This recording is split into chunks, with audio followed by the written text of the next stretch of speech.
Peut-on manger des insectes? C'est même plus que pouvoir. En termes de matière grasse, par exemple, on n'a pas de cholestérol chez les insectes. On a toute une série d'acides gras insaturés, donc c'est entre guillemets bon pour la santé. En termes de protéines, on en a beaucoup plus que dans, par exemple, de la viande. Donc ça veut dire que pour 1 kilo d'insectes, on va avoir des qualités en termes de sources alimentaires nettement supérieures. L'autre chose, c'est aussi un aspect environnemental.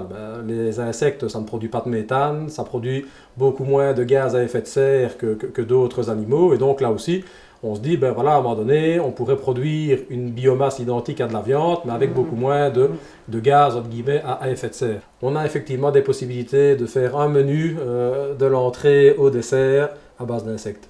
Club sandwich ou bretzel qui sont préparés à base de grillons, des gazpacho avec des vermicelles un petit peu particuliers, couscous, paella, où on va remplacer par exemple tout ce qui est crustacé par des insectes. Et enfin, au niveau des desserts, des choco-croques de grillons, ou bien à un moment donné certaines crêpes ou gaufres que l'on va réaliser avec des insectes dans la pâte d'une part, mais aussi en garniture.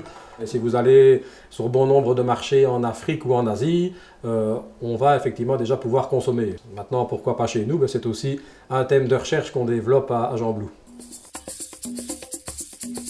L'insectarium, pourquoi j'ai envie de dire, ce développement? Parce qu'il n'y a encore aucune structure jusqu'à présent en Belgique qui présentait un petit peu l'entièreté du monde des insectes. Il est clair qu'à Gembloux Agrobiotech, il y a une unité d'entomologie et donc toute une série de recherches sur les insectes sont menées à Gembloux.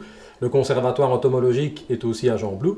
Maintenant, on a régulièrement des étudiants qui viennent faire par exemple leur mémoire de fin d'études pour venir un petit peu observer la biodiversité entomologique, de voir un petit peu au niveau de ces insectes ce que l'on va retrouver, par exemple, dans le cadre de la zone naturelle qui est juste à l'arrière de l'insectarium, puisqu'il y a 17 hectares de zone naturelle.